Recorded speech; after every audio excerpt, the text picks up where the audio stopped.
Took a little longer than first expected, but here we are with a new video all about a manga I can't seem to stop mentioning. And you wanna know something crazy? I've been bouncing around the idea for this video for months, and what happens when I finally get to it? A new chapter of Beast Complex is announced for the next week, and it's on my birthday. Call it Providence or Fate, I don't really care, but I'm getting distracted. So let me get this started by introducing you to Beast Complex, a Beastars anthology.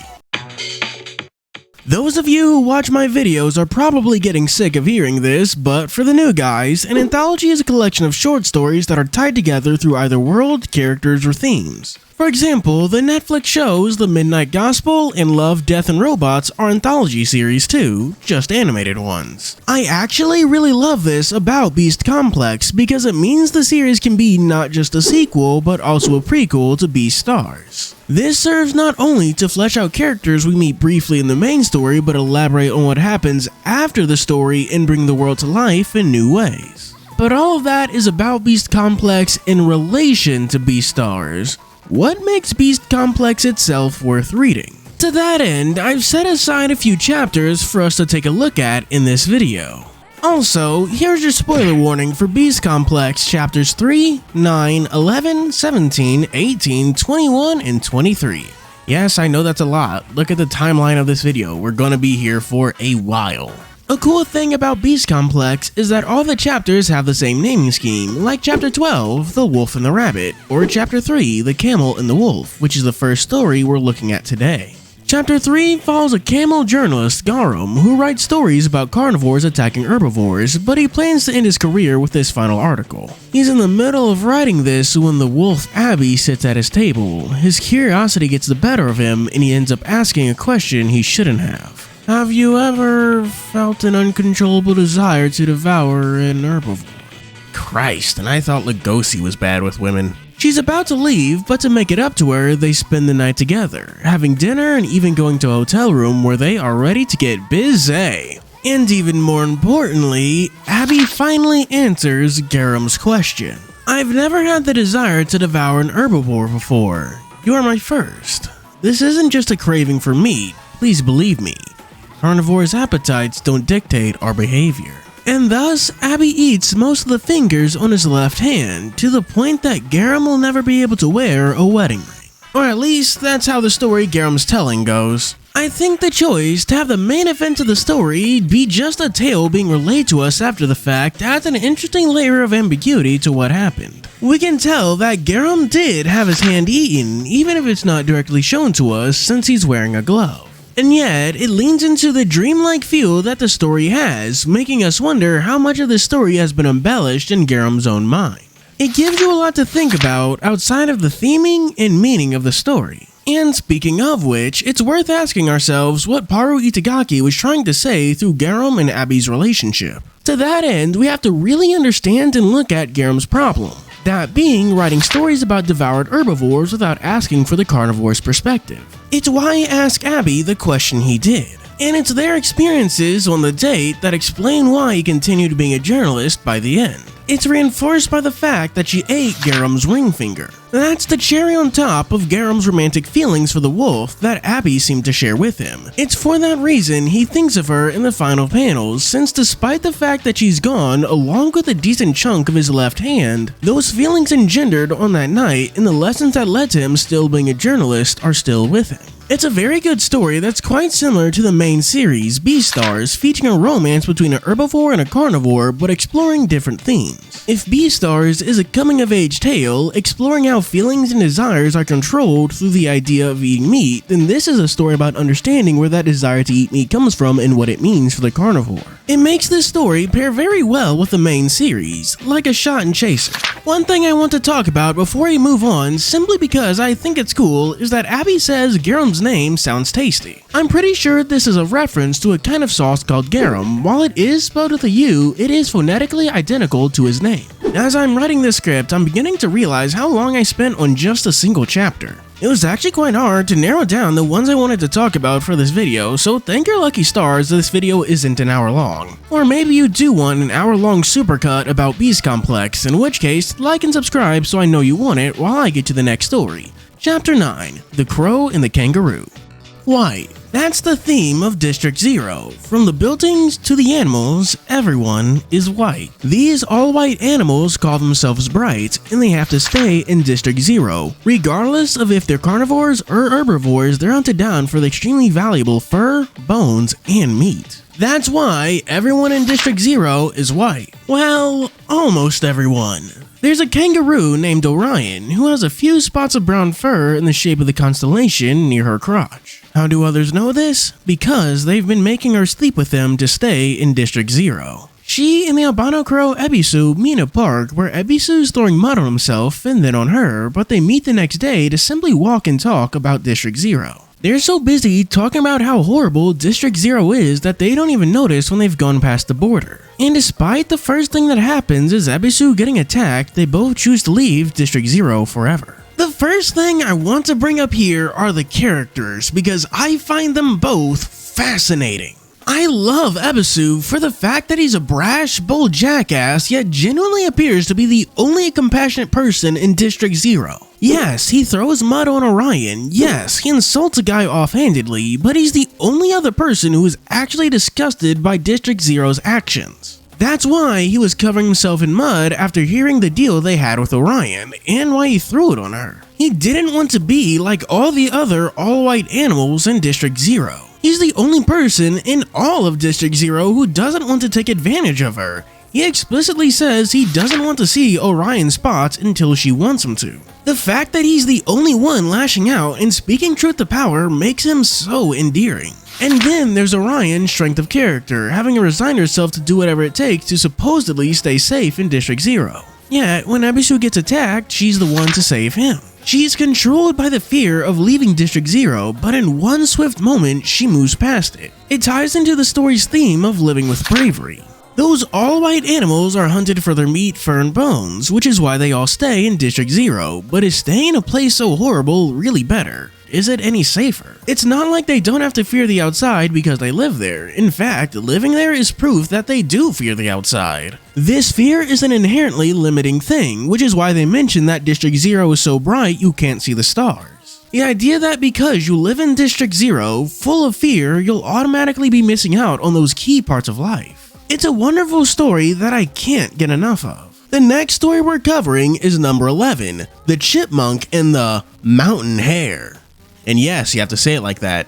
And yes, you have to do the air quotes. The story follows the chipmunk named Kim, who works for a literary magazine, and the bestseller is an author named Fig. Note, they call the writer Ichijuku, which means Miss Fig. I'll keep calling her Miss Fig simply for brevity's sake. But the magazine's having trouble when Fig's final chapter still hasn't arrived, and the magazine gets printed tomorrow, so now Kim is sent to Fig's house to get the manuscript. She brings a small carrot cake because there's supposed to be a rabbit, but when the door opens, she's met with a large black bear. Fig only has half a page left, but he can't turn the manuscript in until he figures out the ending. How does he figure out what it's like for a herbivore to live with the fear of being eaten?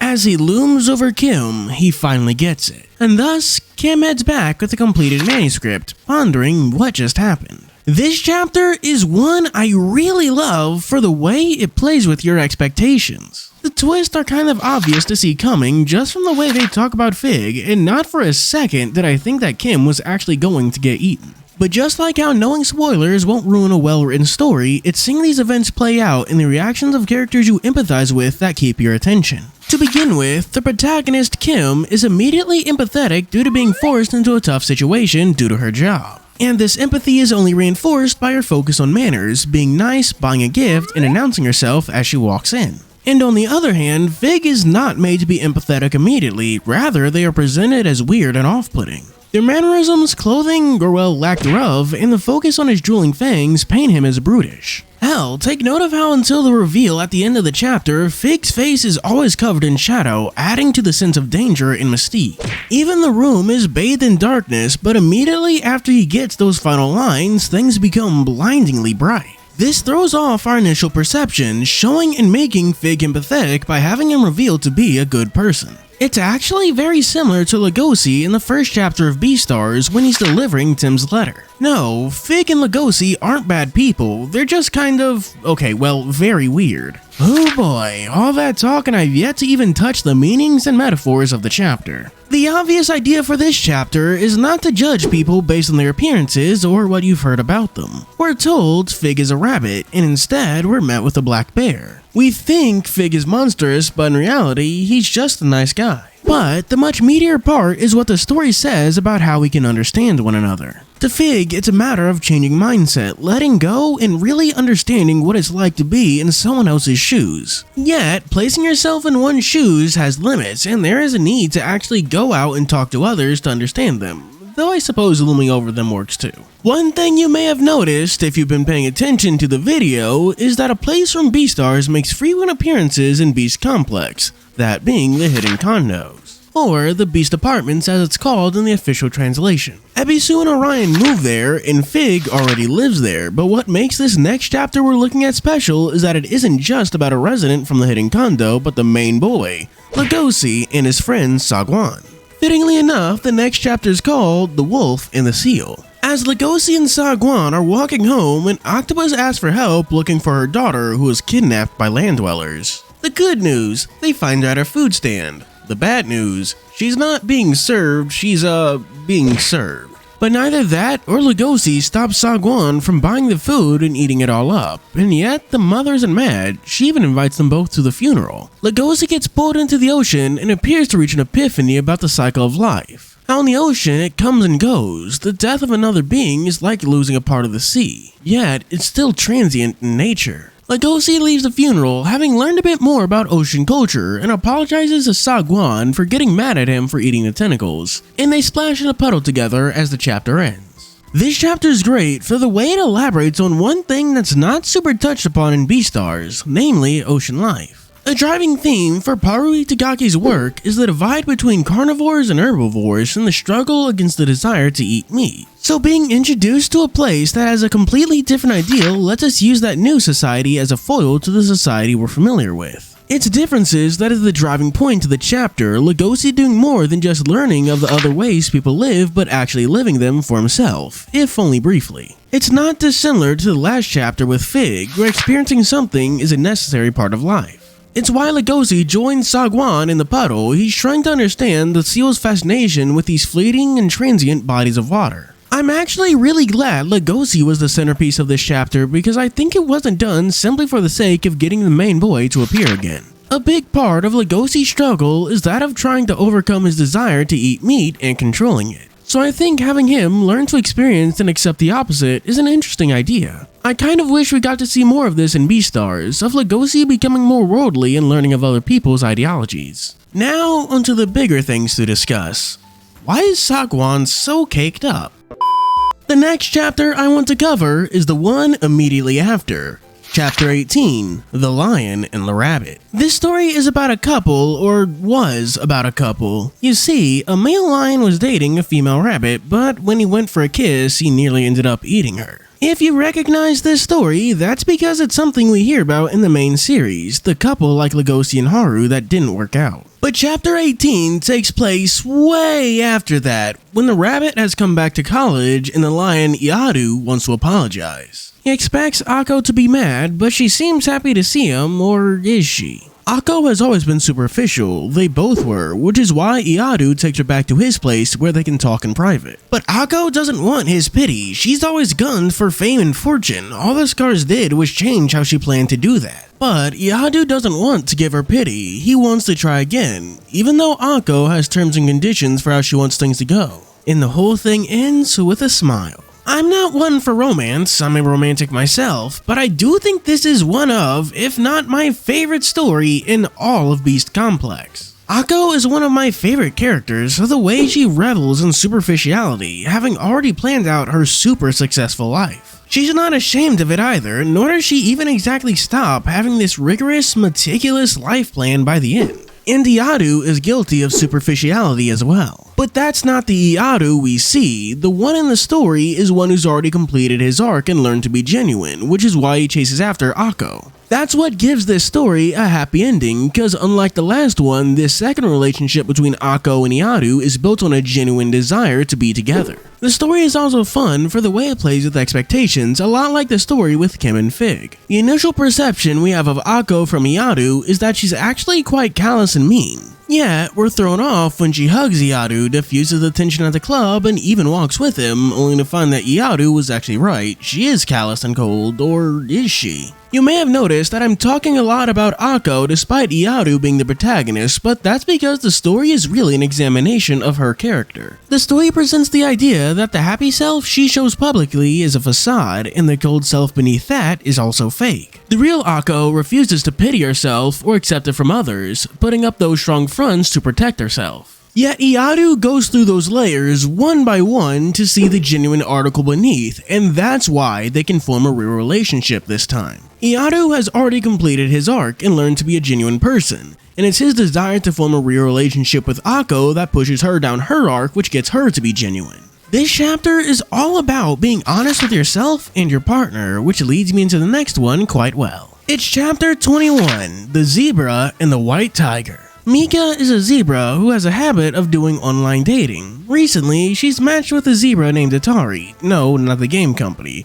But when they meet in person, they find out that she's been catfished. Yes, he's black and white. And yes, he has stripes, but he's not a zebra. He's a white tiger. Despite the initial friction, the two still choose to go on a date together, and it actually goes surprisingly well. To the point Mika invites him to a dance club where it all goes wrong.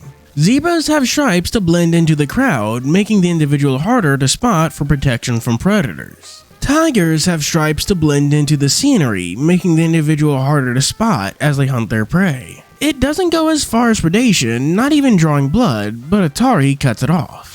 And while Mika does let him go, she tells them that if those stripes are made for finding prey, then find her again within the city, without dating apps this time. And thus the two begin their long game of hide and seek. You see why I chose to cover the zebra and the white tiger right after the lion and the rabbit? It's because both of these stories are built on very similar ideas, that being the line between a real and fake relationship. The lion and the rabbit focused on a relationship between fake people. Two animals who couldn't be genuine in their struggle to be honest around the other person and build a relationship on that. The zebra and the white tiger is all about a relationship initially built on lies by two honest people. Like at the beginning, Mika thinks to herself that the reason all her past boyfriends have been awful is their dishonest profile pic.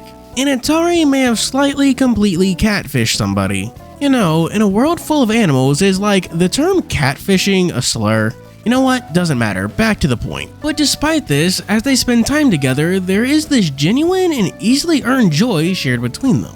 The reason they split up at the end is the exact reason they got together, because Atari wasn't being totally honest. No matter how much their personalities match, he's a predator and she's prey, and Paru Tagaki has shown time and time again that it's a reality you have to acknowledge and accept. It doesn't matter if you're honest with the other person, you can't build a relationship while denying what you are. And this is especially true for Atari. There's a moment in the middle of the manga where Atari talks about an urban legend where striped animal soulmates will have matching stripes. But just because the stripes match doesn't mean they match. Atari is in denial of the fact that tigers and zebras have stripes for two different reasons. And thus, the story reaches its resolution with Mika telling him to find her using those stripes, giving Atari self-actualization as to who and what he is. Chapters 18 and 21 are two good stories that handle the same topic of being genuine with yourself and others in two completely different and interesting ways. Now we have the final story we're covering today and the final chapter of Beast Complex until Thursday.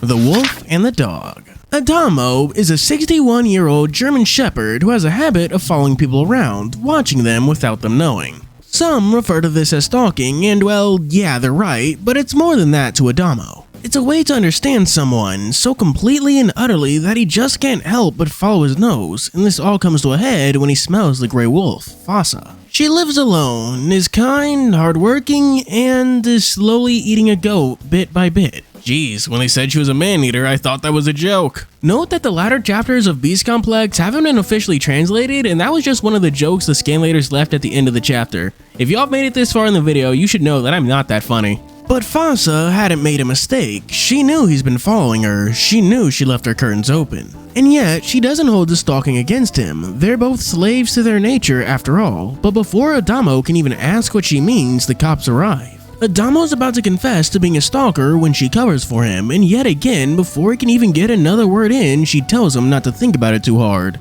They're nothing alike after all. Depending on how I feel any given minute, you might hear me say this is the best story in Beast Complex, and I'll be damned if it ain't really good. It's not terribly complicated, but the narrative is fascinating. We have Adamo who does something wrong like stalking but is benign and non-dangerous. And that's opposed to Fasa who appears to be benign but is extremely dangerous. But at the same time, she was right in that they are slaves to their nature. Adamo is a dog, so it's only natural he'd focus on any smell that catches his fancy on a walk. And Fasa is a wolf. Eating meat isn't an aberration, it's the norm for a carnivore. So what did she mean when she said they're nothing alike immediately after that? Was she being coy? Did she mean it? Just like Adamo, we'll never be able to ask her. There's not much more I can say to such a simple story, but it's so wonderfully done. From Adamo's inner monologue as he calls Fasa damn near perfect until he sees her eating meat, to the way the background takes on a dreamlike quality as she accepts Adamo, only for reality to come kicking down the door in the form of the police. And the way Adamo in the audience is left to stand there and contemplate what just happened at the end. It's a wonderful conclusion. Don't let anyone tell you Paro Itagaki is a bad writer, because a bad writer wouldn't be capable of writing this. And with that, we have finally covered all the chapters I wanted to talk about today. Took a bajillion fucking years, but we did it. Now let's get to the part that I'm just now realizing I may have dragged out a bit too long. Well, I already overcommitted, so no point in worrying about that now. What makes Beast Complex worth reading? Why do I recommend it? What makes it special, you ask me? Let me substitute your question with one of my own. What does Beast Complex mean? Does it refer to the Beast Apartments? After all, it is an apartment complex, and a lot of the characters in Beast Complex are from there. I think that's a good answer, but only in part, as some chapters have nothing to do with the Beast Complex. So let's ask ourselves, what did Paro Itagaki mean when she named this series Beast Complex? Beast, as far as I know, is relatively simple, all the characters are animals. As for complex, well, Google told me it's defined as a group of emotionally significant ideas that are completely or partly repressed and that cause psychic conflict leading to abnormal mental states or behavior. And wouldn't you know, that describes quite a few characters perfectly. We have Garum, whose conflict around writing about carnivores led him to falling in love with the wolf who ate his hand. Then we have Orion, whose fear of the outside world gets taken advantage of, Ebisu, whose dislike for District Zero causes him to be an asshole, and District Zero as a whole. Then we have Fig and his sheer desire to understand the mindset of an herbivore. Paru already wrote an entire award-winning manga about what's going on in Legosi's head. We have Akko's complex around her pride and refusing to be vulnerable. Atari's lack of understanding what it means to be a tiger. And finally, we have Adamo's obsession with stalking people. And all of that's done so beautifully too, where the art has a point and purpose, from the goofy expressions to the more terrifying ones, where each panel is placed to carefully bring you forward in the narrative. Each chapter is a small adventure, the entire manga is a menagerie of character-driven stories. This video only covered less than half of Beast Complex. What makes Beast Complex worth reading are these characters, their highs and lows, their self-contradictions, and that's why I recommend it. If you enjoyed even one of the stories I walked you through today, then you owe it to yourself to not only read the chapters I didn't cover, but the ones I did. Take some time to try and pick apart the intricacies of these furry characters for yourself. Pull back layer after layer to see those gears working. Though I must warn you, that won't be easy because these beasts are very complex. And with that, I'm putting a close on today's video, but not before we do Patreon shoutouts. For our 3 stars, we have special thanks to Choron, SkyKing64, 87 Werog, Gyan Lefay, Zora Chow, and Mervona. For 4 stars, we have Miko, the fabulous summer host. And for our Super D-Tuber special 5-star shoutouts, we have first, Vanilla Flower, the Emperor host. Second, Spidey Zack, the summer-colored dancing host. Then The Good Old Days, your number 1 host. Followed by Hodari Lion, the bubbly host guide. Thank you for watching. Do be sure to like and subscribe. As always, this is your host Fury signing out.